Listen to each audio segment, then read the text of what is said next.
Jade's hands closed around the silver ring lying beneath the ballroom chair. Her breath stopped. She knew this ring. The hand-engraved compass rose. The tiny nick on the eastern point where metal caught a fence 26 years ago.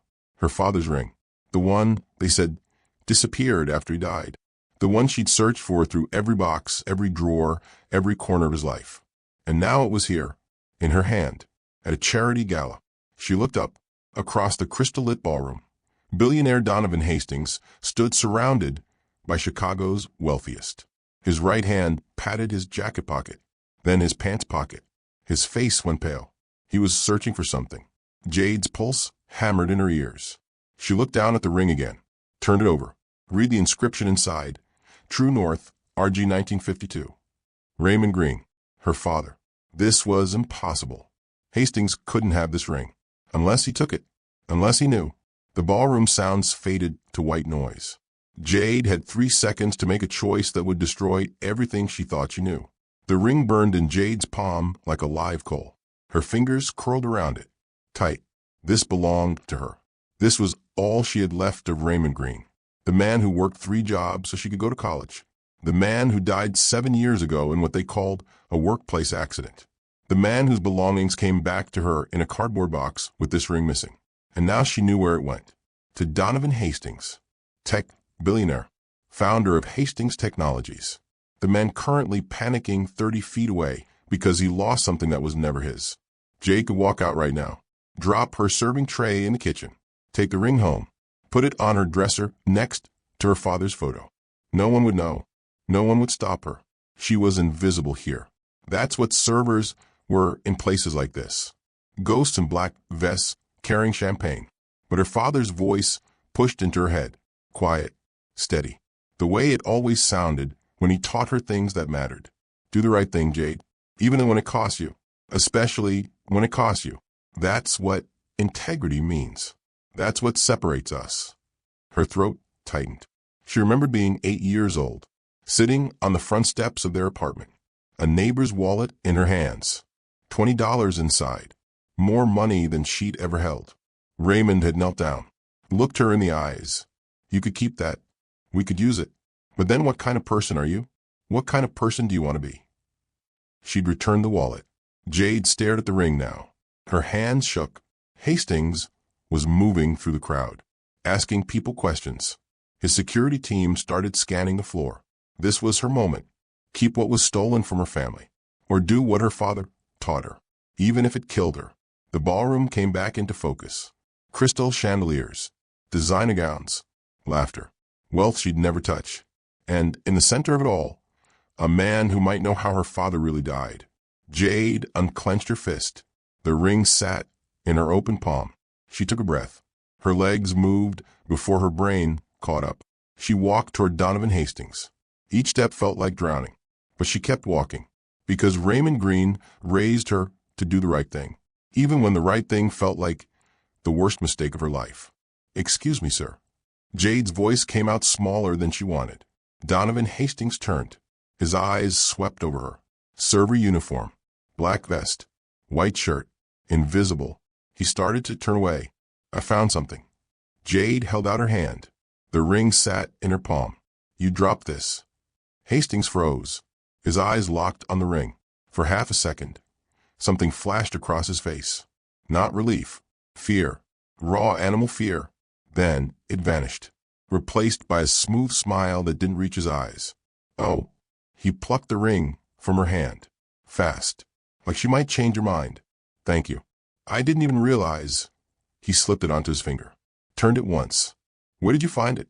Under a chair near the terrace. Jade watched his face. Watched the way his jaw tightened. The way his free hand formed a fist. It looks old. Like it means something. Family heirloom. Hastings's voice was flat. Practiced. Nothing special. Nothing special. The words hit Jade like a slap. Her father wore that ring every single day. Told her stories about his own father making it by hand in 1952. Engraved the compass rose because the man needs to know his true north. Nothing special. She bit the inside of her cheek to keep quiet. Well, I'm glad I could return it. Jade forced a smile. Professional. Polite. Everything a good server should be. Yes. Very honest of you. Hastings reached into his jacket, pulled out his wallet. Let me give you something for your trouble. That's not necessary. I insist. He pulled out $500 bills, held them out. For your integrity. Jade stared at the money. $500. More than she made in 2 weeks. For returning something that already belonged to her family. The irony tasted like copper. That's very generous, sir. It's the least I can do. Hastings pressed the bills into her hand. His fingers were cold. What's your name? Jade. Jade Green. Something flickered in his eyes again. He blinked. Green. Yes, sir. Common name. His smile stretched wider. Tighter. Well, Jade Green, thank you for your honesty. It's rare these days, especially in a place like this. He turned away. Conversation over. Dismissal complete. But Jade saw his shoulders rise. Saw him whisper something to the man next to him. Security, based on the earpiece and the build. The man's eyes found Jade. Watched her. Assessed her. Jade's stomach dropped. She clutched the money in her fist. Backed away. Returned to her serving station near the kitchen doors. Her hands trembled as she set down her tray. Another server, Nina, appeared at her elbow. Girl, what just happened? Nina's eyes were wide. Did Hastings just give you cash? I returned his ring. He dropped it. That ring. Nina's voice dropped to a whisper. Jade, I've worked his events for 3 years. He always wears that ring. Always. I've never seen him without it. Jade's pulse spiked. What? That's not a family heirloom. Or if it is, he's been wearing it forever. It's like his signature thing. Nina glanced across the ballroom. Hastings stood with his back to them, but his security guard was still watching Jade. Why'd he say he just got it back if he wears it all the time? Jade looked down at the $500 in her hand, then across the room at Donovan Hastings, at the ring on his finger, her father's ring, and suddenly she understood. This wasn't a reward for honesty. This was a payoff. Hastings wanted her gone, wanted her quiet, because he knew exactly whose ring that was, and he knew exactly how he got it. Jade sat on her apartment floor at 2 in the morning. The $500 lay on her coffee table, untouched. Beside it, the photo of her father, Raymond Green at 43, smiling, his arm around 25-year-old Jade at her community college graduation, and on his right hand, clear as day in the photograph, the silver signet ring, the compass rose, her family's North Star. She closed her eyes, remembered being 7 years old. Raymond had knelt down in their tiny kitchen, held out his hand, showed her the ring up close. You see this, baby girl? My father made this for me. Your grandfather. Hand engraved this compass rose. You know what he told me? Jade had shaken her head. He said a man needs a true north, something that guides him when he's lost, something that reminds him who he is and what matters. Raymond had tapped the ring. This is mine, my family, my values, my integrity.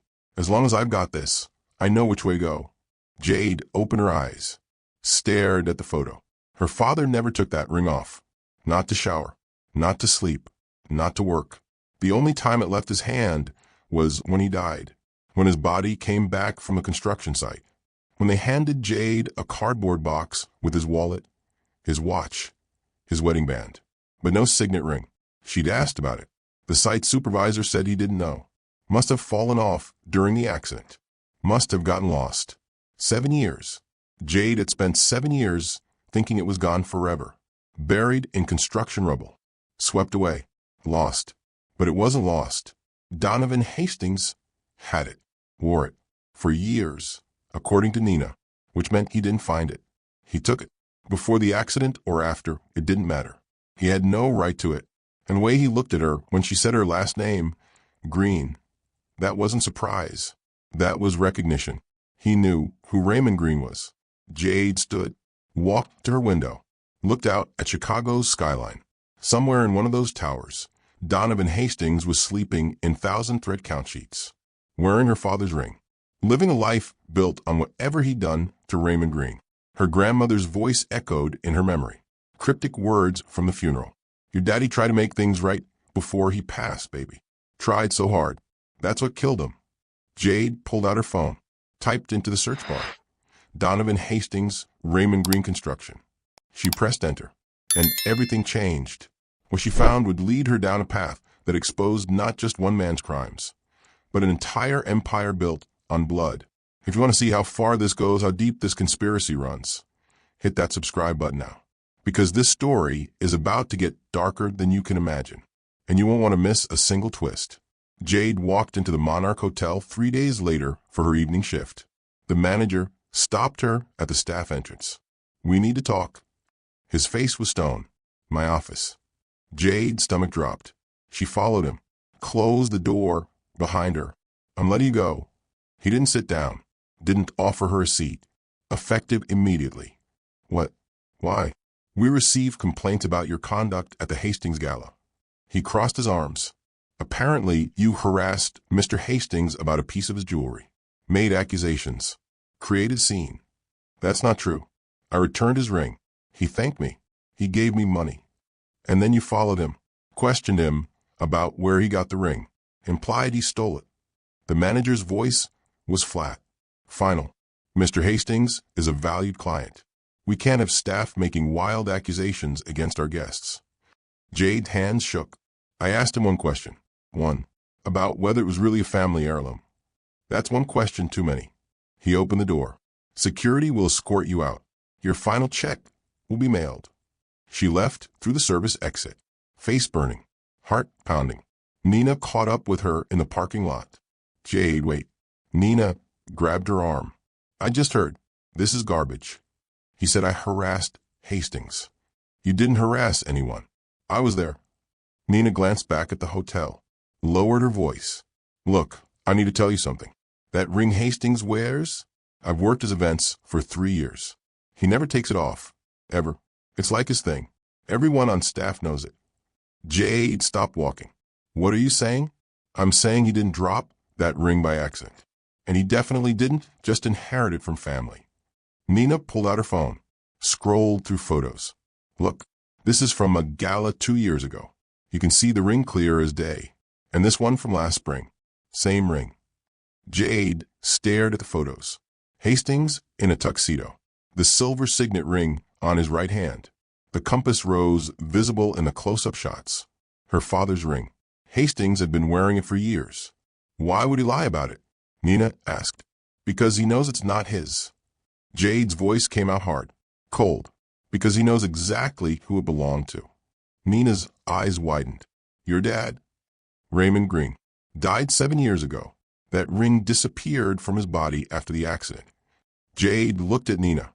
"I need to find out how Hastings got it. And I need help." Nina didn't hesitate. "What do you need?" 2 hours later, they sat in the Chicago Public Library. Jade's laptop open. Nina taking notes. They started with the basics. Donovan Hastings, founder of Hastings Technologies, built his empire in the construction tech industry starting in the mid-1990s. Self-made billionaire, philanthropist, Chicago elite. Jade searched for family records. Hastings' genealogy, heirloom documentation, estate sales, anything that might explain how he legally acquired a ring made in 1952 by Raymond Green's father. Nothing. No record of any Hastings family owning a signet ring with a compass rose design. No documentation of purchase. No inheritance papers. No estate sales. Nothing. "He just has it," Jade said. No explanation. Nina leaned closer to the screen. "Try searching his name with your dad's. See if they knew each other." Jade typed, "Donovan Hastings, Raymond Green." The first result made her breath catch. A scanned newspaper article from 1994. A construction accident. A worker named Thomas Chin killed on a Hastings Technologies building site. Among the crew listed, Raymond Green foreman. Jade clicked the article. Read it 3 times. Her father worked for Hastings 30 years ago on a site where someone died. "This is a connection," Nina whispered. "This is the beginning," Jade said. She grabbed her phone, dialed the number she'd been avoiding for 2 weeks. The one person who might know the truth. Her grandmother in Memphis answered on the 3rd ring. "Grandma." Jade's voice shook. "I need you to tell me about Dad's work in the 90s. About Hastings Technologies. about what really happened before he died. The silence on the other end lasted forever. Then her grandmother's voice, quiet and broken. I was hoping you'd never have to know. Jade couldn't sleep. She stared at her ceiling at 4 in the morning. Her grandmother's words echoed in her head. Your daddy made mistakes, baby. Mistakes that haunted him. Mistakes that got him killed. But she wouldn't say more on the phone. Wouldn't explain. Just told Jade to be careful. To let it go. To move on. Jade couldn't move on. She grabbed her laptop. Started searching. If Hastings took her father's ring, maybe he took other things. From other people. Other families. She typed, stolen family heirloom Chicago. The results flooded the screen. Articles about heirloom theft. Forums for tracking stolen jewelry. Support groups for families who lost precious items. She clicked on a forum called Reclaiming Family Legacy. The posts broke her heart. Dozens of families. Hundreds of stories. Necklaces gone missing after estate sales. Rings disappearing from hospital belongings after deaths. Brooches stolen from homes during parties. Each story the same. Something irreplaceable. Gone forever. Jade posted her own story. Brief. Careful. Father's signet ring disappeared after workplace death, 2018. Recently discovered wealthy businessman wearing it. No legal ownership. Records exist. Looking for others with similar experiences. She hit submit. Closed her laptop. Tried to sleep. By morning, she had 43 responses. Most were sympathetic, sharing their own losses. But 3 messages stopped her cold. The first, my mother's pearl brooch. She died in 2015. Worked as a caterer for high-end events. The brooch disappeared from her belongings. I saw it 2 years later at a charity gala. Around the neck of someone I couldn't touch. Someone too powerful to accuse. The second, my grandfather's pocket watch. Gold. Engraved. He was a construction worker in Chicago in the 1990s. Died on the job. The watch vanished. Family devastated. No answers. Ever. The third message was different. Direct. I know who you're talking about. We need to meet. Jade's hands trembled as she typed a response. They met at a coffee shop in Lincoln Park. 2 women sat at a corner table. One was in her 50s, black, dressed in business casual. The other was younger, maybe 30, Asian American, wearing scrubs like she'd just finished a hospital shift. I'm Jade. Vanessa Brooks. The older woman shook her hand. Firm grip. Tired eyes. This is Isabel Chin. Jade froze. Chan. My father was Thomas Chin, Isabel said quietly. He died on a Hastings Technologies construction site in 1994. Your father was the foreman. The coffee shop tilted. Jade gripped the table. I'm so sorry. It wasn't your father's fault. Not directly.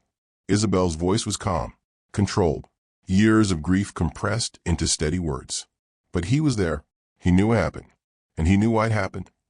Vanessa leaned forward. My mother worked events for Hastings. She saw things, heard things. When she died, her brooch disappeared. I've been tracking it for 8 years. I finally found it. Where? Jade asked. On Donovan Hastings' wife. At a benefit dinner last year. Vanessa pulled out her phone, showed a photo. A woman in a designer gown. A pearl brooch at her collar. That belonged to my mother. I have photos, documentation, proof. But when I tried to report it stolen, the police said there was no evidence of theft. Just my word against theirs. Same with my grandfather's watch, Isabel said. I tracked it to a private collection. Hastings' collection. But I can't prove it was stolen. Can't prove how he got it. The legal system protects people like him. Jade pulled out her phone, showed them the photos of her father wearing the ring. Then the recent photos of Hastings wearing the same ring. He's been wearing this for years. My father died 7 years ago. The ring disappeared from his body. Vanessa's eyes hardened. He collects them. What? Heirlooms. From people who can't fight back. People who worked for him. People who died. People who disappeared. Vanessa spread more photos on the table. Jewelry, watches, rings, brooches. I've been documenting this for years. He has at least 15 pieces that don't match his family history. Pieces that appeared in his possession around the same time people died or disappeared. Isabel touched one of the photos. A gold pocket watch. My grandfather's. Jade stared at the collection. Her throat closed. This isn't about one ring. No, Vanessa said. This is systematic. He takes trophies from people he's destroyed, people he's exploited, people who died working for him or working around him. He wears them like badges. Proof he got away with it. Got away with what? Jade whispered. That's what we need to find out. Isabel met her eyes. My father died because of construction shortcuts, safety violations. Hastings saved money. My father paid with his life. Your father was there. He saw it happen. Jade's pulse hammered. And 30 years later, my father died too. Workplace accident, Isabel said. Just like my dad. Vanessa closed her laptop. There are no coincidences with Donovan Hastings. Only patterns. And we're going to expose every single one. Donovan Hastings wasn't born into wealth. That was the story everyone knew. The narrative he built his empire on. Self-made. American dream. Pull yourself up by your bootstraps success. The truth was more complicated. Hastings grew up in Gary, Indiana.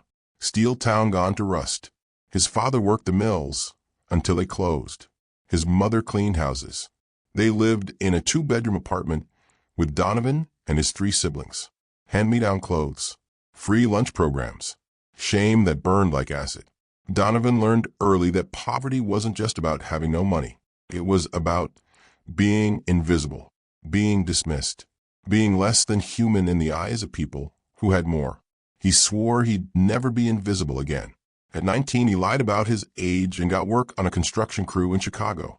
The work was brutal. His body ached every night. But he learned. He watched. He studied how buildings went up, how projects got managed, how money flowed from investors to contractors to workers. And he learned how corners got cut, safety equipment that never arrived, inspections that got skipped, materials that didn't meet code but looked close enough. Every shortcut meant more profit for someone higher up the chain, more money in pockets that were already full. Donovan wanted full pockets. By 25, he'd worked his way up to crew supervisor. By 30, he was managing entire construction sites. He was good at his job, fast, efficient. He delivered projects under budget and ahead of schedule. He did it by making the same cuts he'd seen others make, just smarter, just hidden better. In 1991, he started Hastings Technologies, not a construction company, exactly, a construction tech company, software and systems to make building projects more efficient, streamlined, optimized. The software was good, revolutionary even. It tracked materials, schedules, costs in real time. Contractors loved it. What they didn't know was that the software also helped them hide violations, helped them document compliance that didn't exist, helped them look legitimate while cutting every corner imaginable. Hastings made millions in the first 3 years. But millions weren't enough. Millions didn't erase the memory of second-hand shoes and lunch tickets. Millions didn't make him belong in the rooms where real wealth lived. He needed more money, more status, more proof that he'd escaped. In 1994, Hastings landed his biggest contract yet. A commercial building in downtown Chicago, 15 stories, high-profile client. If he delivered this, he'd be set. He'd be someone. He hired the best foreman he could find, a man named Raymond Green. Solid reputation, good worker, honest, too honest. 3 months into the project, Raymond came to Hastings' office, closed the door, laid out documentation. The concrete wasn't cured properly. The steel reinforcement was below code. The electrical work was dangerous. They needed to stop, fix it, do it right. Hastings looked at the papers, looked at Raymond, did the math in his head. Fixing everything Raymond identified would cost $2 million, would delay the project by 6 months, would destroy Hastings' reputation, would end his company. We can't stop now, Hastings said. People could get hurt, Raymond replied. Then we'll be careful. That's not good enough. Hastings leaned back in his chair. Study this man, this obstacle. Raymond, I understand your concerns. I do. But you need to understand reality. We fix this, we go bankrupt. Everyone on this crew loses their job, including you. You have a daughter, don't you? Little girl? Maybe 7 or 8. Raymond's jaw tightened. Don't. I'm just saying. We all have families to feed. We all have responsibilities. Hastings pulled out an envelope. Cash inside. $5,000. I need you to trust me. We'll be careful. We'll monitor everything. And I'll make sure you're taken care of. Raymond stared at the envelope, his hands fisted. His face showed the war inside him. Principle versus survival. Honor versus providing for his child. He took the envelope. I'll need some insurance, Hastings said. Something to show we're in this together. Raymond looked confused. That ring you wear, the silver one, family heirloom, right? Hastings smiled. I'll hold on to it, just until the project's done. Then you get it back. We're partners now, Raymond. Equal stakes. Raymond twisted the ring on his finger.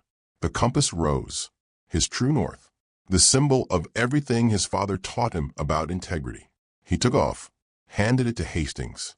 Partners, Raymond said. The word tasted like ash.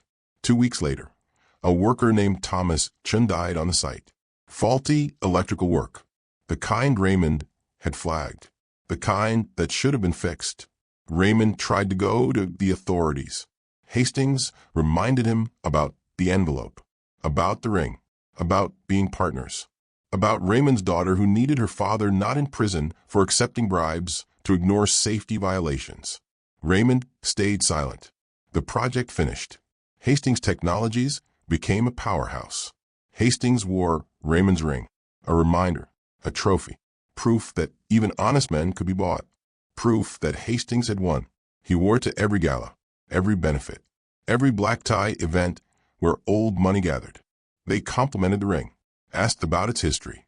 He told them it was a family heirloom, a symbol of his roots, his integrity. And no one questioned him, because by then, Donovan Hastings belonged. Jade sat across from the lawyer. His office was small, clean. Free consultation advertised online.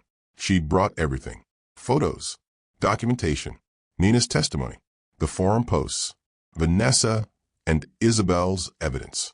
The lawyer listened, took notes. His expression stayed neutral. So what do you think? Jade asked.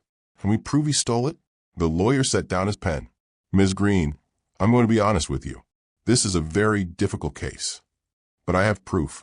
The ring belonged to my father. I have photos. You have photos of your father wearing a ring that looks similar to one Mr. Hastings wears now.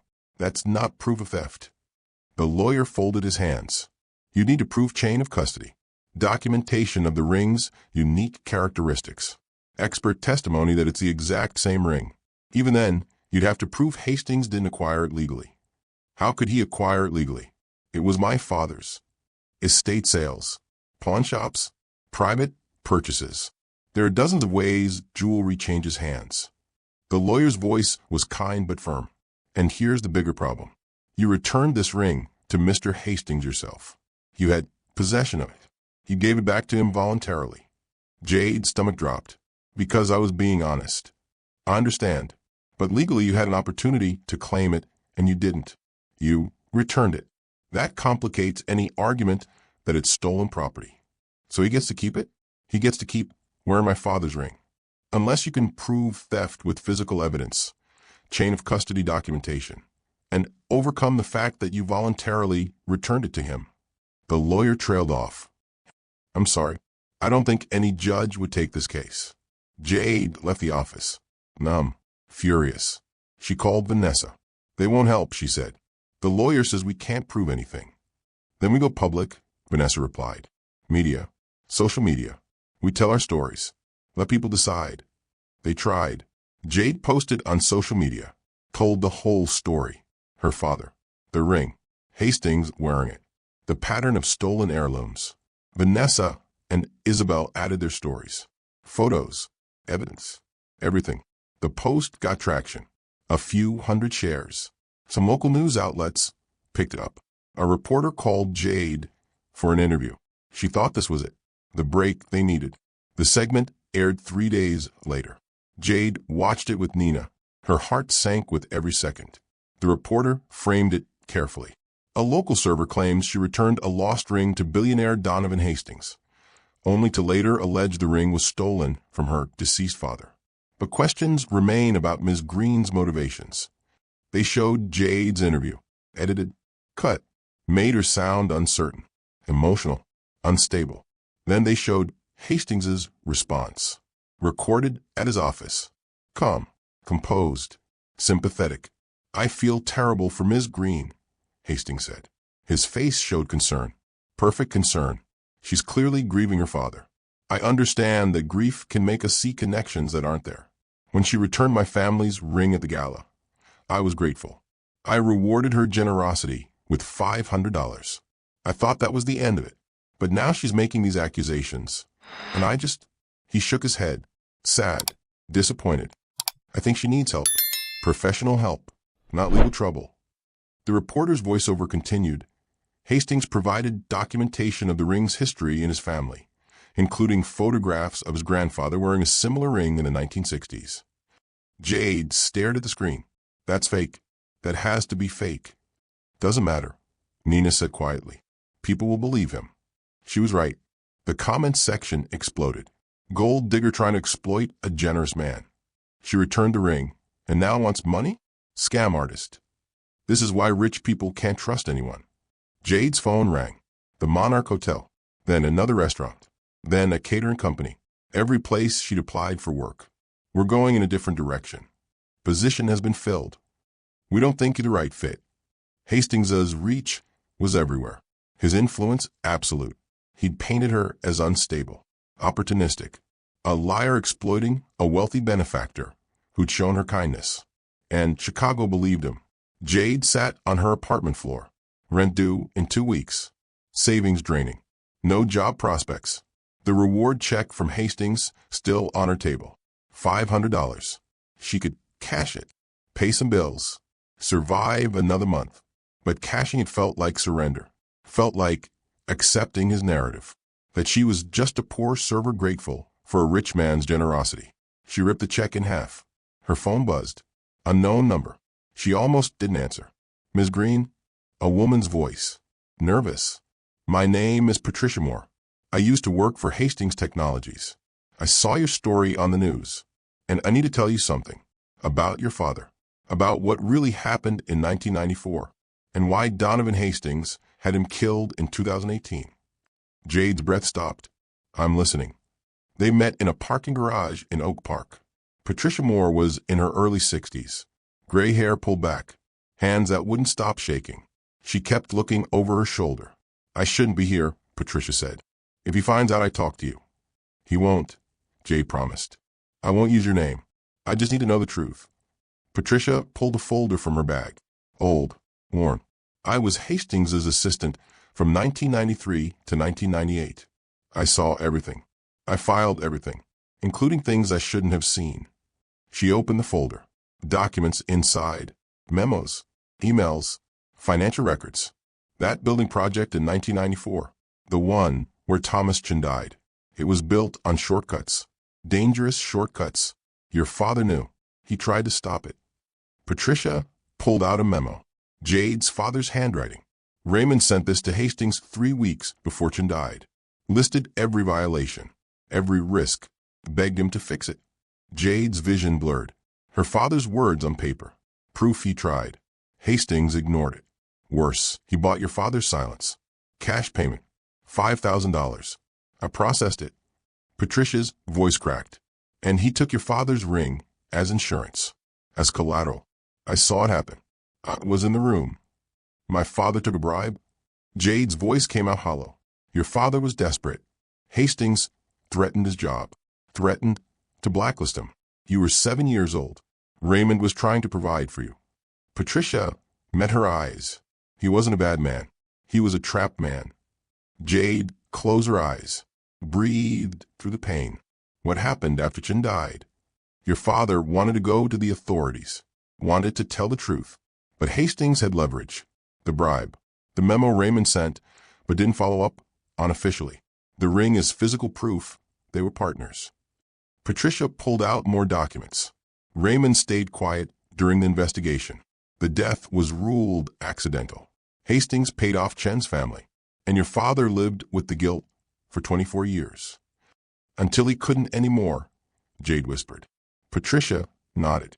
In 2017, your father contacted me, asked if I still had records from the 1994 project. I kept copies. Everything. I didn't know why at the time, but I felt like someday someone would need them. She handed Jade another folder. Thicker. Full of copies. Construction records. Safety violation reports. Financial documents showing the payoff. Photos of the site before and after Chen's death. Your father spent a year building a case. He was going to expose Hastings. Go public with everything. He asked for his ring back first. Said he needed to reclaim his integrity before he could tell the truth. Jade's hands trembled on the papers. Hastings refused. Hastings laughed at him. Told him the ring was payment for Raymond's loyalty all these years. Told him if he went public, Hastings would destroy you, your reputation, your career. He'd make sure you suffered for Raymond's betrayal. So my father backed off? No. Patricia's eyes filled. Your father told Hastings he didn't care what happened to him anymore. He was going public. He was going to the media. He was going to do the right thing even if it cost him everything. Jade's throat closed. Those words, her father's words, the ones he'd taught her all her life. 3 days later, Raymond died on a construction site. Workplace accident. Faulty equipment. The investigation found no negligence. Patricia's voice hardened. But I know Hastings. I know what he's capable of. That accident wasn't an accident. You think Hastings had him killed? I know he did. The site was owned by a Hastings subcontractor. The equipment that failed had been inspected the day before and passed. Raymond was the only fatality. And the day after he died, I saw Hastings wearing that ring again. Your father's ring, like a trophy. Jade stared at the documents. Evidence. Proof. Connections. Not enough for police. Not enough for courts. But enough for her. Why are you telling me this now? Jade asked. Because I saw you on the news. Saw them destroy you for telling the truth. Saw Hastings play the victim while you lost everything. Patricia's hand steadied. I've been quiet for 26 years. Scared. But watching him do to you what he did to your father, I can't stay quiet anymore. He'll come after you. Let him try. I'm old. I'm tired. And I'm done being scared. Patricia closed the folders. Pushed them toward Jade. Your father tried to expose him. He died for it. Now it's your turn. Finish what Raymond started. Jade looked at the evidence. Her father's handwriting. His courage. His final attempt to do the right thing. I will, she said. I promise. Patricia stood. Looked at Jade one more time. Your father would be proud of you. The way you returned that ring even when you knew it was yours. That's integrity. That's what he taught you. Use that. It's the one thing Hastings can't buy or steal. She walked away, disappeared into the shadows. Jade sat alone with her father's legacy in her hands, and she knew exactly what came next. The truth about a decades-old murder, the proof of systematic corruption, and a choice. Finish what her father started, or let fear win. If stories about ordinary people standing up to corrupt power matter to you, if you believe truth is worth fighting for even when the cost is high, show your support by liking this video and subscribing to this channel. Because there are thousands of stories like Jade's that never get told. Let's change that together. The bus ride to Memphis took 14 hours. Jade stared out the window the whole way. Fields turned into small towns, turned into cities. She didn't sleep, couldn't sleep. Patricia's words echoed in her head. Your father tried to expose him. That's why Hastings killed him. Her grandmother's house sat on a quiet street in Orange Mound. Small, neat. The porch where Jade spent childhood summers eating popsicles. Where Raymond would sit and tell her stories about doing the right thing even when it hurt. Jade knocked. Her grandmother opened the door. 78 years old. Tired eyes. The kind of tired that came from carrying secrets too heavy to put down. Come in, baby. They sat at the kitchen table. The same table where Jade learned to do homework. Where Raymond used to drink coffee before his early shifts. Her grandmother made tea. Neither of them touched. I need to know everything, Jade said. About Dad. About Hastings. About 1994. Her grandmother's hand shook. I told your father to let it go. Told him the past was buried, that digging up would only bring pain. He didn't let it go. No, he didn't. Her grandmother looked at Jade, really looked at her. You look like him. Same stubborn righteousness. Same need to fix things even when they can't be fixed. Grandma, please. Her grandmother stood, walked to a cabinet, pulled out an old shoebox, set it on the table between them. Your father wasn't perfect, Jade. He made mistakes, terrible mistakes, and they haunted him every day until he died. Jade's chest tightened. What kind of mistakes? In 1994, your father was a foreman for Hastings Technologies. Good job, good pay, better than anything he'd had before. Her grandmother's voice went quiet. They were building a commercial tower downtown. Big project. Your father noticed problems early.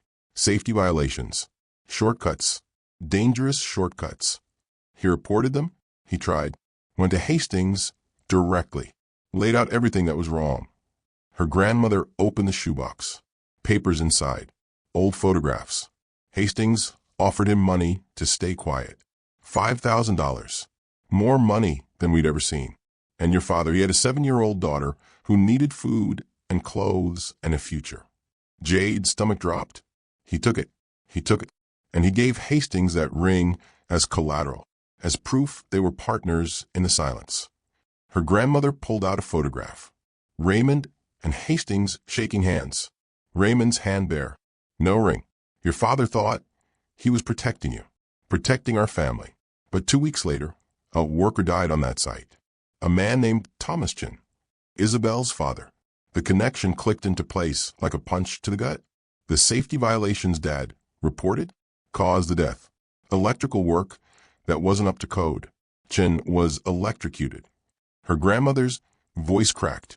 Your father wanted to come forward then, wanted to tell the truth. But Hastings had the money trail, the documented violations Raymond knew about but didn't officially report. The ring as proof of their partnership. If Raymond talked, he'd go to prison too. And you'd have no one. Jade couldn't breathe. Her father, the man who taught her integrity above everything, had taken a bribe, had stayed silent while a man died, had let a killer walk free. He lived with that guilt every day, her grandmother continued. Every single day. He'd look at you and wonder if keeping you fed and clothed was worth a man's life. He'd wake up at night sweating, praying, trying to figure out how to make it right. When did he decide to expose Hastings? About 2 years before he died. You'd graduated college. You had a job. You didn't need him anymore. He said it was time to stop being a coward. Time to face what he'd done. Her grandmother pushed the shoebox toward Jade. He spent those 2 years gathering evidence. Everything he could find. Documents, recordings, witness statements. He built a case that would destroy Hastings Technologies. Jade opened the box. Papers. So many papers. Her father's handwriting on notes. Dates. Times. Names. Evidence of construction fraud spanning 30 years. Photos of sites with violations. Financial records showing payoffs to inspectors. Everything. He asked Hastings for the ring back first, her grandmother said. Said he needed to reclaim his integrity before he could tell the truth. Needed that symbol of his father's values back on his finger. Hastings refused. Hastings laughed at him. Told him the ring was his now, a trophy. Then Hastings threatened you. Said if Raymond went public, he'd make sure you suffered. He'd destroy your career. Your reputation, everything. Jade's hands fisted. Dad went forward anyway. He said you'd understand, that he raised you to value truth over comfort, that you'd rather have an honest father in prison than a cowardly father walking free. Her grandmother's eyes filled. 3 days later, he was dead. Workplace accident at a construction site. The equipment that killed him had been inspected the day before, passed all safety checks. But somehow it failed at the exact moment your father used it. Hastings had him murdered. I know he did, but I couldn't prove it, and I was too scared to try. I already lost my son. I couldn't lose you too. Her grandmother gripped Jade's hand. That money Hastings gave your father in 1994, that blood money, it paid for your college, baby. Every semester, every book, Every late-night meal when you were studying.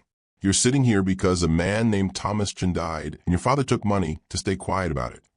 The room tilted. Jade's whole life, built on a dead man's blood. Her education, her opportunities, everything her father gave her came from the worst thing he ever did. I didn't know, Jade whispered. Your father didn't want you to know. He wanted you to be better than him. He wanted you to have the integrity he lost. Her grandmother squeezed her hand. But he also wanted you to have the truth. That's why he kept all this. He told me if anything happened to him, someday you come asking, and I should give you everything. Let you decide what kind of person you wanted to be. Jade stared at the evidence. Her father's redemption attempt, his final act of courage, the thing that got him killed. She'd spent her whole life believing Raymond Green was a hero. Now she knew he was just a man, flawed, compromised, but trying, fighting to do right even when it cost him everything. What do I do with this? Jade asked. That's up to you, baby. You can bury it like I did. Protect your father's memory. Let people remember him as a good man. Her grandmother's voice went hard. Cert. Or you can finish what he started. Expose Hastings. Tell the whole truth. Even the parts that hurt. Even the parts that make your father look bad. Jade looked at the photo of her father and Hastings. Two men making a devil's bargain. One spent the rest of his life trying to undo it. The other built an empire on top of it. She thought about returning that ring, walking across that ballroom, doing the right thing even when it cost her everything. Her father's lesson, his final gift to her. I'm going to finish it, Jade said. All of it, the whole truth, about Hastings and about Dad. Her grandmother nodded. He'd be proud of you. Jade spread the contents of the shoebox across her grandmother's dining table. 30 years of evidence. Her father's meticulous documentation. Every crime, every shortcut, every death. She sorted through it with shaking hands. Construction reports from 1994 showing the violations Raymond had identified. His handwritten memo to Hastings 3 weeks before Thomas Chin died. These electrical installations are not to code. Workers are at risk.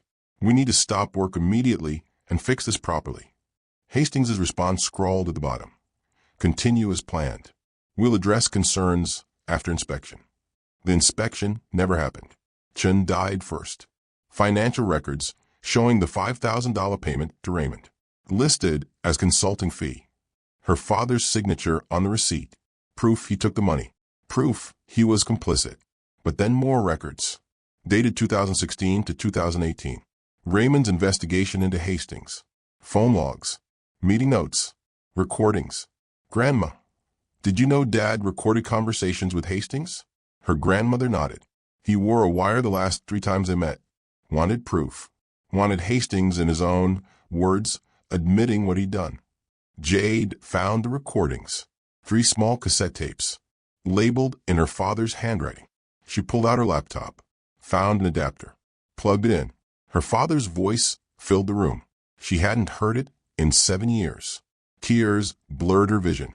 I need the ring back, Donovan. That ring is mine now, Raymond. Payment for your loyalty all these years. I was never loyal. I was blackmailed. Hastings laughed on the recording. Cold. You took the money. You signed the receipt. You stayed quiet when Chin died. That's not blackmail. That's partnership. I'm going public. I'm telling them everything. About the shortcuts. About Chin. About every site you've cut corners on for 30 years. A pause. Then Hastings' voice deadly quiet.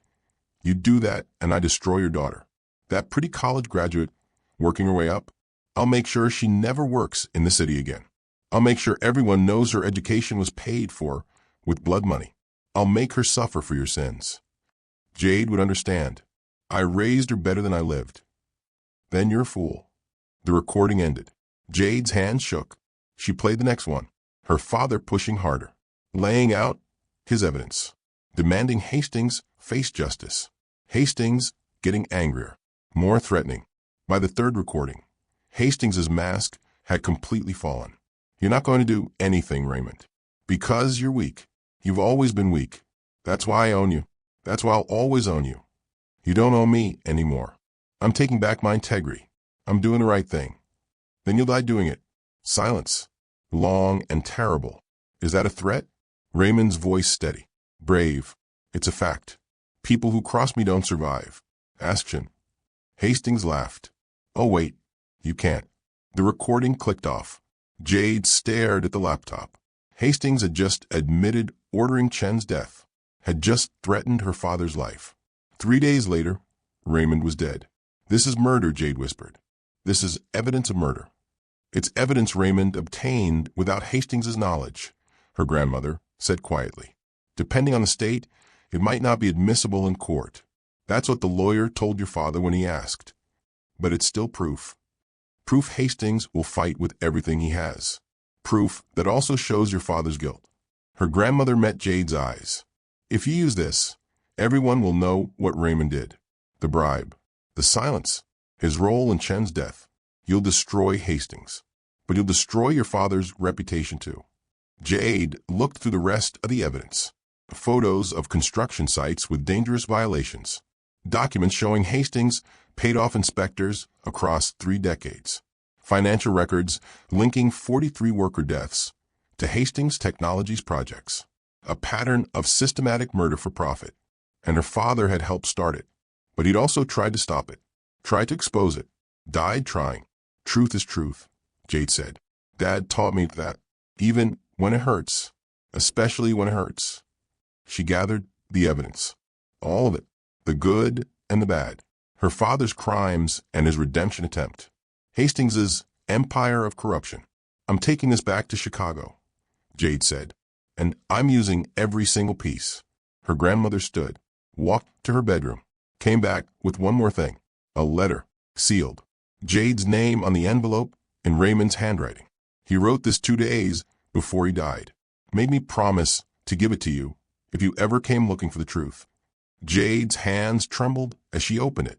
Her father's last words. Jade, if you're reading this, I'm gone. And you know what I did? I won't ask you to forgive me. I can't forgive myself. But I can ask you to finish what I started. Do the right thing, even when it costs everything. I love you. I'm sorry. Dad. She folded the letter, put it in her pocket, right next to her heart. Back in Chicago, Jade met with Vanessa and Isabel at Nina's apartment. She laid out everything, the recordings, the documents, the photos, her father's complicity, Hastings's threats, the murder confession. Isabel listened to the recording of Hastings admitting he had her father killed. Her face went pale. Her hands gripped the table. He laughed about it, Isabel whispered. He laughed about killing my father. I'm so sorry, Jade said, and I'm sorry my father didn't stop it. He should have reported the violations officially. He should have walked away from the money. If he had, your father might still be alive. Isabel looked at her, tears streaming down her face. Your father made a terrible choice, but he tried to make it right. That's more than Hastings has ever done. Vanessa studied the evidence, her investigator's mind working through it. This is enough to destroy him, not just criminally, publicly. His whole empire is built on fraud and death. If we release this, he loses everything. But we need to be smart about how we do it, Nina said. We tried going to the media before. They buried us. Hastings controlled the narrative. Because we didn't have proof, Jade replied. Now we do. Recordings, documents, patterns, deaths. We have everything. And we have something else, Vanessa added. We have you, the honest server who returned his ring, the woman who did the right thing even when it cost her. That's narrative gold. The media loved painting you as opportunistic before. Now we flip the script. You're the moral center, the one with integrity, and you're taking down a corrupt billionaire. Jade looked at the evidence again, thought about her father, about doing the right thing, about how honesty was both a burden and a weapon. Hastings' whole identity is built on respectability, Jade said slowly. He came from nothing, poverty, invisibility. He built this empire to prove he belongs, to prove he's better than his past. So his greatest fear is being exposed as a fraud, Isabel finished. Exactly. The empire isn't just about money. It's about status, reputation, belonging to the elite world he grew up outside of. Jade pulled up photos of Hastings at galas, benefits, high society events. always wearing the stolen heirlooms, always playing the part of a cultured billionaire. He wears our family heirlooms because they make him look established, like old money, like he has history and lineage. But he doesn't, Vanessa said. He's wearing stolen proof of murder. And if we expose that publicly in front of the world that accepted him, he loses more than his freedom. He loses his identity. Nina leaned forward. The Chicago Cultural Center is hosting a technology innovation gala next month. Hastings is the keynote speaker. It's being live-streamed. National coverage. The idea crystallized in Jade's mind. Perfect. Poetic. Hastings on stage. In front of cameras. In front of Chicago's elite. The world he'd killed to belong to. And she'd be there. With the evidence. With the truth. We expose him there, Jade said. Publicly. Completely. We don't go to the media first. We don't give him time to spin it. We confront him in the moment. On camera. In front of everyone. That's dangerous, Isabel said. He'll have security. He'll have lawyers. He could have you arrested. Let him try. I'll have the recordings. I'll have the documents. I'll have the moral high ground. Jade looked at her allies. My father died trying to do this quietly, through proper channels, and Hastings had him killed. So we do it loud, public, impossible to silence. But Vanessa was watching her carefully. You understand what this means? You'll have to admit your father took a bribe. You'll have to admit your education was paid for with blood money. He'll destroy his memory to expose Hastings. Jade thought about the letter in her pocket. Do the right thing, even when it costs everything. My father was a flawed man who tried to do right at the end. I'd rather the world know the truth about him than let Hastings keep lying about everything. She met each of their eyes. Truth is truth. We tell all of it. Then we better get ready, Nina said.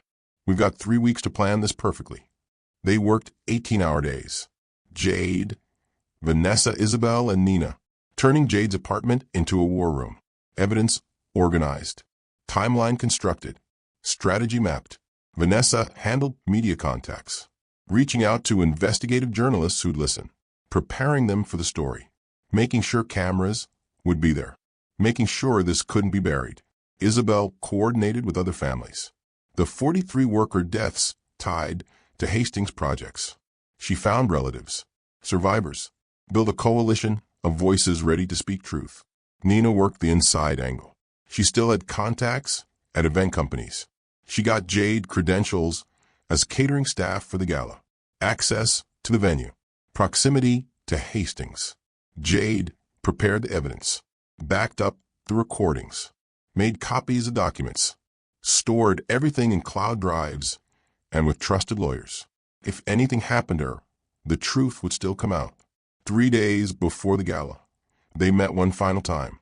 The plan is simple, Jade said. I get into the event as staff.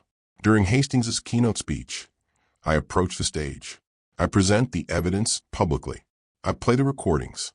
I name the victims. I don't stop until security removes me.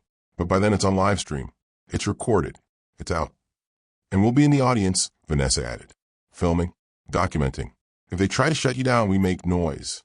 We make this impossible to ignore. The journalists will be positioned in the crowd, Isabel said. I've briefed them. They know to record everything. They have advanced copies of the evidence. As soon as you start, they publish. What about Hastings' security? Nina asked. They'll remove me. Probably arrest me. That's expected. Jade's voice was calm. She'd made peace with this. But the evidence speaks for itself.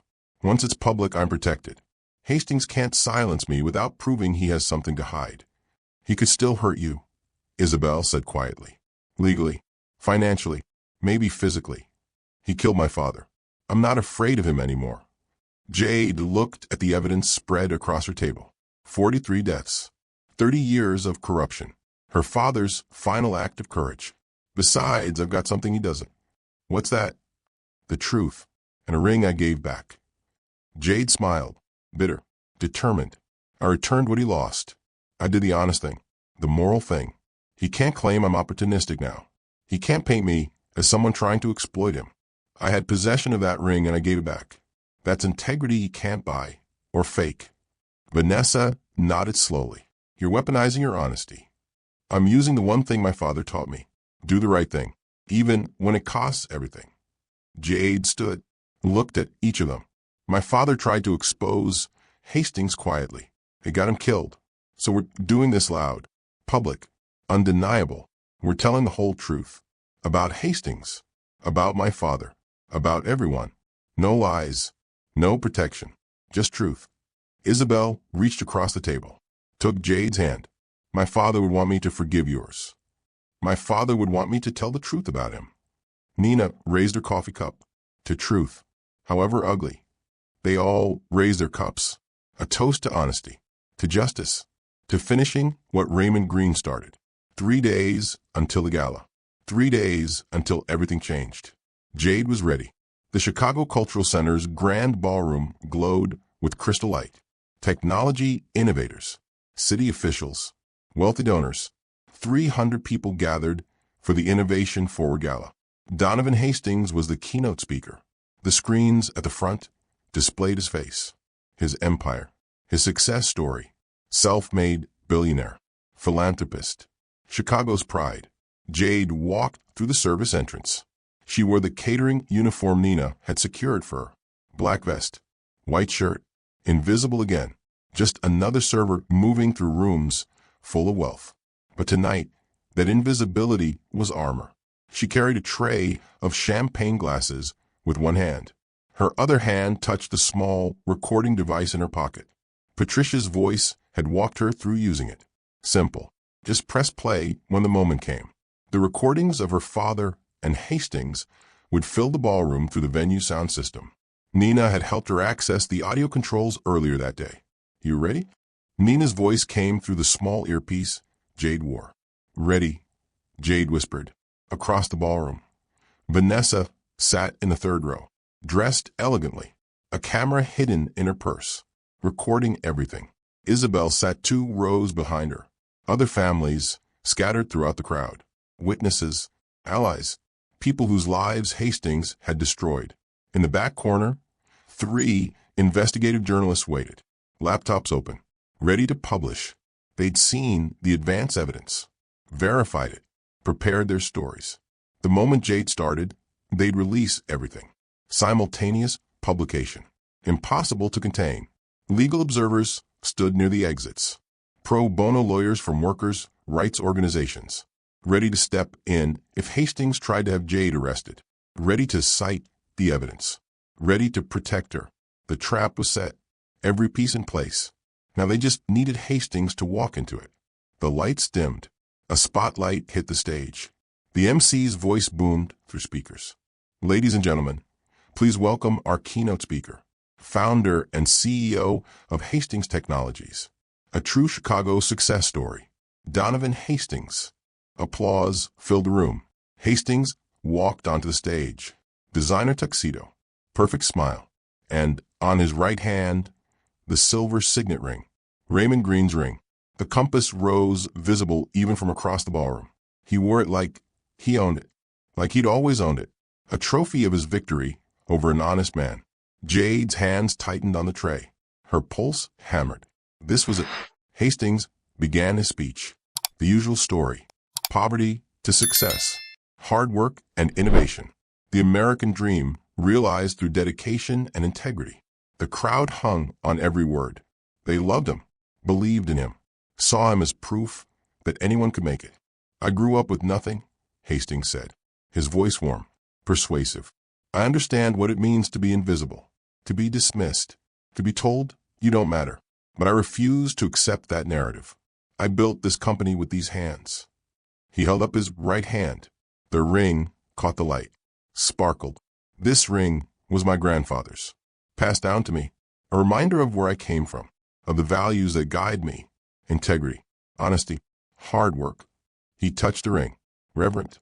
I wear it every day to remember that no matter how successful we become, we must never forget the people we serve, the workers who build our buildings, the families who depend on us to do right by them. The crowd murmured approval. Jade felt sick. He was using her father's ring to sell a lie about integrity, using the symbol of Raymond's values to prove Hastings had values he'd never possessed. She set down her tray, started walking toward the stage. I believe in accountability, Hastings continued. I believe that ring doesn't belong to you. Jade's voice cut through the ballroom. Clear, steady, loud enough to carry. Every head turned. The spotlight swung toward her. Hastings' smile froze. Excuse me? He squinted into the light. Couldn't see her clearly yet, but his voice had an edge. Recognition dawning. Jade stepped into the aisle. The spotlight found her. 300 pairs of eyes locked onto her face. That ring on your hand, the one you claim belonged to your grandfather. It's stolen. It belonged to my father, Raymond Green. Gasps rippled through the crowd. Hastings' expression shifted. The polished mask cracking. Ms. Green, I thought we'd settled this. I rewarded your honesty when you returned my ring. I'm sorry you're still struggling with your grief, but I did return it because that's what my father taught me. Do the right thing even when it costs everything. Jade walked down the aisle, closer to the stage. Nina worked the spotlight, keeping it on her. But I've spent the last 3 months learning the truth about that ring, about how you got it, about what you did to my father. Security guards moved toward her. Hastings raised a hand. Stop them. He wanted to handle this himself, wanted to maintain control. This is neither the time nor place. This is exactly the time and place. Jade reached the stage, pulled out the recording device, held it up. Everyone here should know who you really are, what this empire is really built on. Hastings' face went pale. His eyes locked on the device. He knew what it was, knew what it contained. You're making a terrible mistake, he said quietly, a threat hidden in concern. No, my father made a mistake 30 years ago. I'm fixing it. Jade pressed play. Her father's voice filled the ballroom. I need the ring back, Donovan. Then Hastings' response. That ring is mine now, Raymond. Payment for your loyalty all these years. The crowd went silent, deadly silent. All eyes on the stage, on Hastings, on the ring. The recording continued. Raymond demanding truth. Hastings threatening. The admission about Thomas Chin. The threat against Jade. And finally, Hastings' voice cold and clear. You're not going to do anything, Raymond. Because you're weak. You've always been weak. That's why I own you. Jade stopped the recording. Let the silence stretch. Let the truth sink in. My father died 3 days after making that recording. Workplace accident, they said. Faulty equipment on a Hastings technology site. Her voice didn't shake, didn't waver. That ring disappeared from his body, and you've been wearing it ever since. A trophy. Proof you got away with murder. Hastings stared at her. The mask completely gone now. Just rage and fear. Raw and ugly. You have no proof. That recording could be faked. You're a disturbed woman who... I have documentation. I have witness testimony. I have financial records showing 30 years of construction fraud. 43 worker deaths tied to your projects. Jade pulled out the folder, held it high. And I have 3 investigative journalists publishing all of it right now. Live. The whole truth. Vanessa stood, held up her phone. Published. Chicago Tribune. Isabel stood. Sun-Times. Published.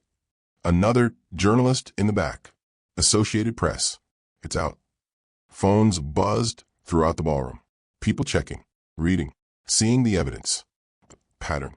The deaths. The theft. Everything. Hastings' world collapsed in real time. On camera. In front of everyone. The ballroom erupted. Voices overlapping. Shock. Anger. Confusion. Cameras flashing. Phones recording. The live stream capturing every second. Security guards frozen. Not sure who to protect or what to do. Hastings gripped the podium. His knuckles white. This is slander. This is justice. Isabel Chen walked down the aisle. Calm. Determined. She reached the stage. Stood next to Jade. My name is Isabel Chen. My father was Thomas Chen. He died on your construction site in 1994. You just heard the recording. You admitted you had him killed. Hastings' mouth opened, closed. No words came out. The electrical work was faulty, Isabel continued, her voice steady despite tears streaming down her face.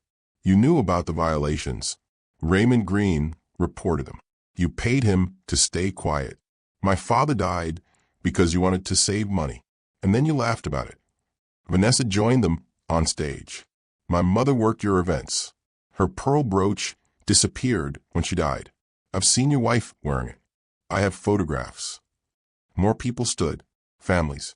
Victims. One by one they approached the stage. My grandfather's pocket watch. My uncle's cufflinks. My sister's necklace. A pattern. Systematic theft. Heirlooms taken from dead workers. From people who died on Hastings' sites or working his events. Trophies. Proof of his power over people who couldn't fight back. The crowd watched in horror. The Chicago elite seeing one of their own exposed. Seeing the cost of the empire they'd celebrated. The blood that paid for the crystal chandeliers and designer gowns and charitable donations. A reporter pushed forward. Mr. Hastings, did you order the death of Raymond Green? Hastings' security team moved closer. His lawyers appeared from the crowd, surrounding him, protecting him. My client has no comment, the lead lawyer said. This is clearly a coordinated attack. Based on evidence, Jade interrupted. She held up her father's documentation. Construction records showing violations on 43 sites. Financial records showing payoffs to inspectors. Witness testimony from employees. And recordings of Hastings admitting to murder. Those recordings were obtained illegally. They were obtained by my father before he was killed. He was gathering evidence to expose this fraud. Hastings had him murdered to stop him. Jade looked directly at Hastings, met his eyes, but he couldn't stop me, because I have something you don't. I have the moral authority. I returned your ring. I did the honest thing. I gave back what you dropped. And that honesty gives me the right to demand the truth. The crowd murmured. The logic was undeniable. Jade had proven her integrity, had proven she wasn't motivated by money or greed. She'd returned $500 worth of reward. She'd returned a family heirloom she recognized as stolen. She'd done everything right. And Hastings had still tried to destroy her. You wore my father's ring while giving speeches about integrity, Jade said. Her voice filled the ballroom. Strong, clear. You used a symbol of values to prove you had values. But that ring was never yours. It was collateral for a bribe. Then it was a trophy of murder. And now it's evidence. She pulled out documentation. Her grandmother's affidavit. Photos of Raymond wearing the ring. The inscription inside matching family records. Legal proof the ring belonged to the Green family, not to Hastings. That ring was on my father's hand when he died. It disappeared from his body. You took it. You've been wearing stolen property for 7 years. Property taken from a man you murdered. Hastings finally found his voice. I didn't murder anyone. Your father died in an accident. An accident you arranged, on a site you controlled, with equipment you provided. Jade held up more documentation. Equipment that passed inspection the day before. Equipment that mysteriously failed the exact moment my father used it. Investigators found no negligence because you paid them not to look. The journalists were typing frantically, recording, broadcasting, the story spreading across Chicago, across the country. Tech billionaire exposed as thief and murderer. Empire built on worker deaths. 30 years of fraud and corruption. Isabel stepped forward, faced Hastings directly. You killed my father to save money. You killed Jade's father to save your reputation. How many others? How many deaths are you responsible for? I want to see the list, another family member called out. I want to know if my brother's accident was really an accident. The crowd shifted. The wealthy donors and tech innovators backing away from Hastings, creating distance. No one wanted to be associated with this. No one wanted to be on camera standing next to a murderer. Hastings looked around, saw his world crumbling, saw the disgust on faces that used to show admiration, saw the cameras recording his humiliation, the thing he feared most. Public exposure, loss of status, proof he didn't belong. You're all believing lies from a bitter woman. I'm not bitter. I'm honest. Jade's voice cut through his deflection. I returned your ring. I could have kept it, could have walked away with what was rightfully mine, but I did the right thing. Because that's what my father taught me. Even though he failed to live up to his own standards, he still taught me integrity. And that integrity is why I'm standing here. That's why people will believe me over you. She turned to the crowd, to the cameras, to the world watching. My father made a terrible choice in 1994. He took a bribe. He stayed silent when someone died. And he lived with that guilt for 24 years. But at the end, he tried to make it right. He gathered this evidence. He confronted Hastings. He chose truth over safety. And it cost him his life. Jade held up the ring documentation. Her father's recordings. The evidence of 43 deaths. I'm finishing what he started. I'm telling the whole truth. About Hastings. About my father. About all of it. Because truth matters. Even when it's ugly. Even when it hurts. Even when it costs everything. Police officers entered the ballroom. Not Hastings's paid security. Real police. Detectives. They'd been watching a live stream. They'd seen the evidence going public. They couldn't ignore this.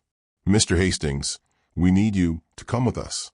We have questions about several deaths connected to your construction sites. Hastings's lawyers protested, but it was too late. The evidence was public. The pressure was overwhelming. The Chicago elite watching. The world watching. Justice had to be done, or it would look like a cover-up. As officers escorted Hastings off the stage, Jade called out one more thing. I want my father's ring back. Hastings stopped, turned. For a moment they locked eyes. Then, slowly, he twisted the ring off his finger, held it out, his hand shaking with rage. Jade took it, the silver warmed from his skin. The compass rose gleaming, her father's true north.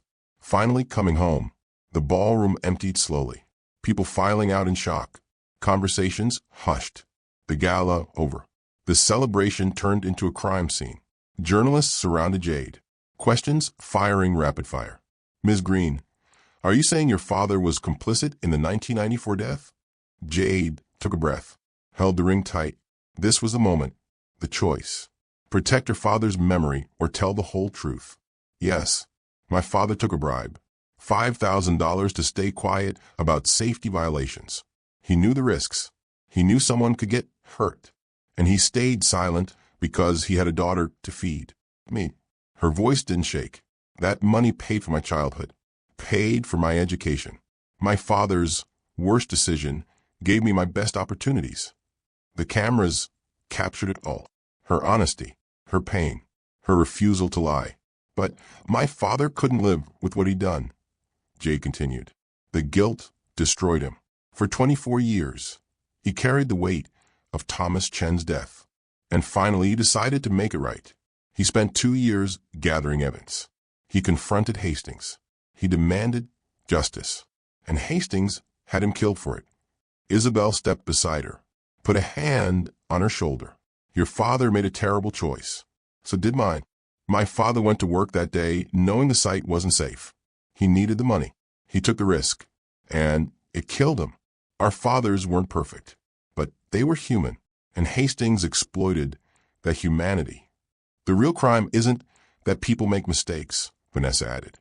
It's that men like Hastings profit from those mistakes, build empires on them, and face no consequences. A journalist pushed forward. What happens now? What do you want? Jade looked at the ring in her hand, her father's ring, the symbol of his values and his failures. Both. I want every family connected to those 43 deaths to get answers. Real investigations, not cover-ups. I want Hastings' assets frozen and used to compensate the families he destroyed. I want the truth told. All of it. She met the camera's eye. And I want people to know that my father wasn't a hero. He was a man who made a bad choice and spent the rest of his life trying to fix it. That's real integrity.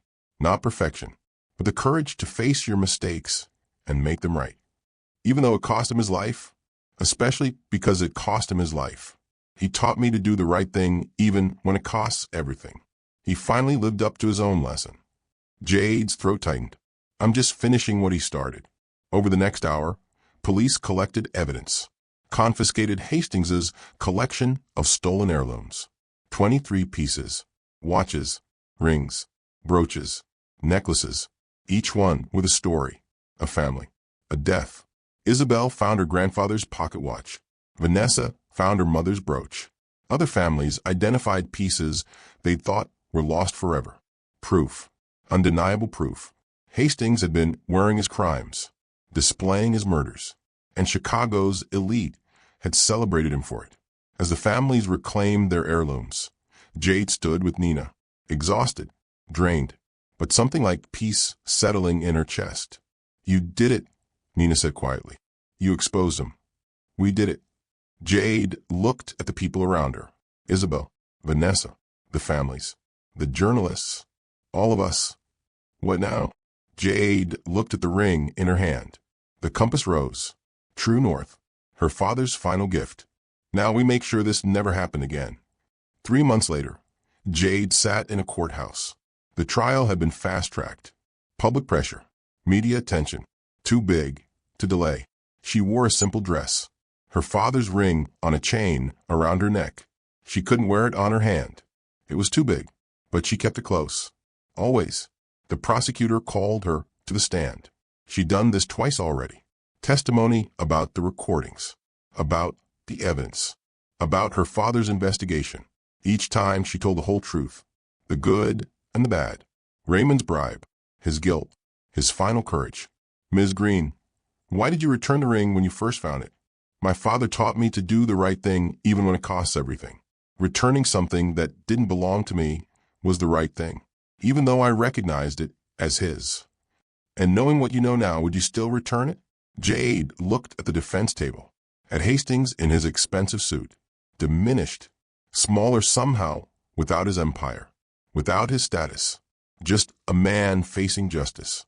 "Yes, because returning it proved I wasn't motivated by greed. It gave me the moral authority to demand the truth. My honesty was my weapon." The prosecutor nodded. No further questions.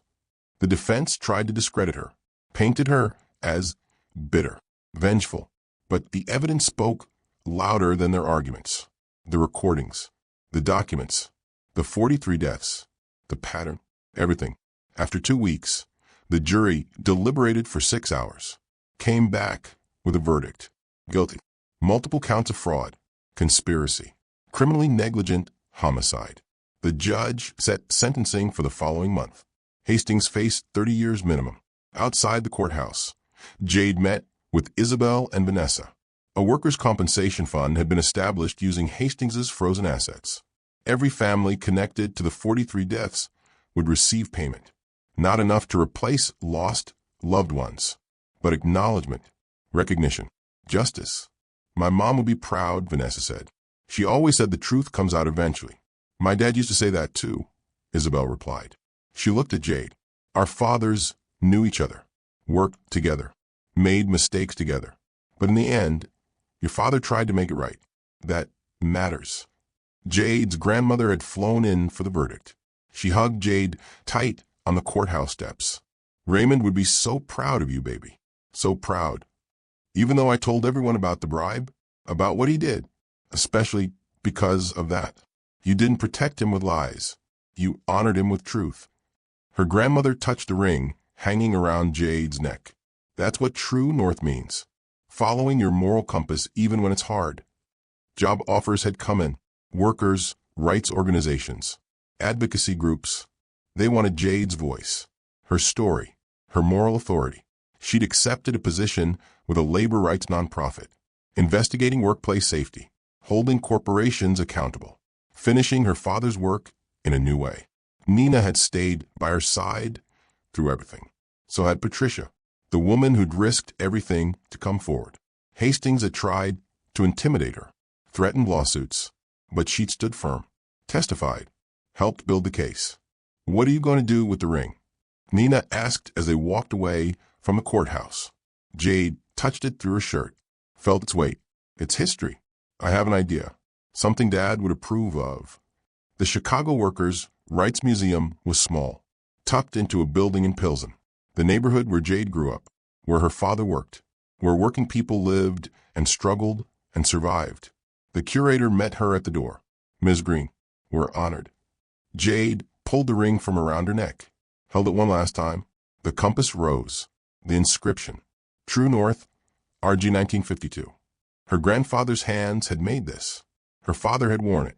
Hastings had stolen it, and she'd reclaimed it. Now it needed a new purpose.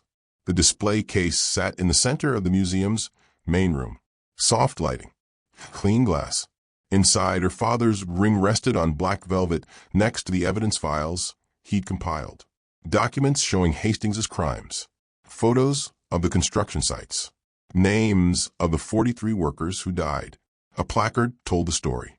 Raymond Green's bribe, his guilt, his investigation, his murder, and his daughter's fight to finish what he started.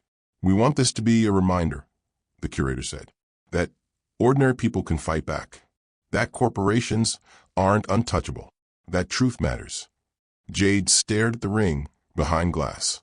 Part of her ached to keep it, to wear it, to hold onto her father that way. But this was right. This honored what he tried to do.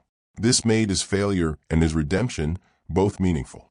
My father used to tell me that everyone needs a true north, Jade said quietly. Something that guides you when you're lost. Something that reminds you who you are. She touched the glass. He lost his for a while, but he found it again at the end. And you, the curator asked, what's your true north? Jade thought about the moment she found the ring beneath that ballroom chair. The choice she faced. Keep it or return it. The easy path or the right one.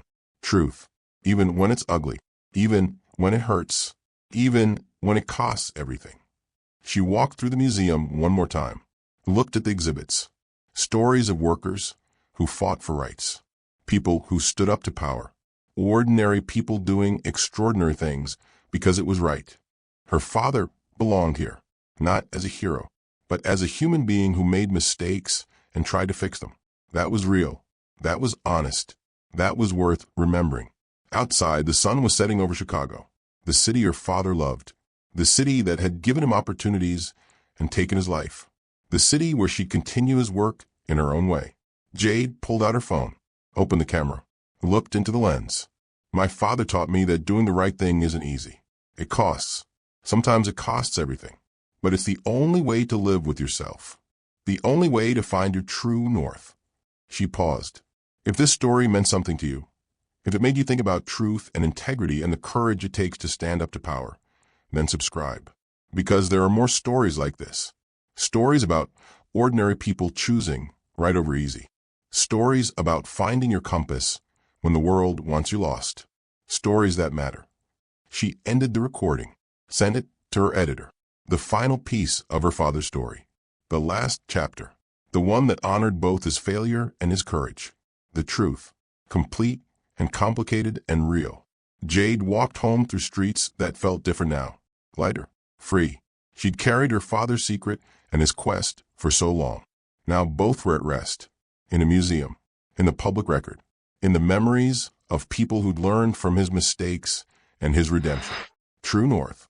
She'd found hers by doing what her father taught her, even when it cost everything, especially then. That was integrity. That was justice. That was love.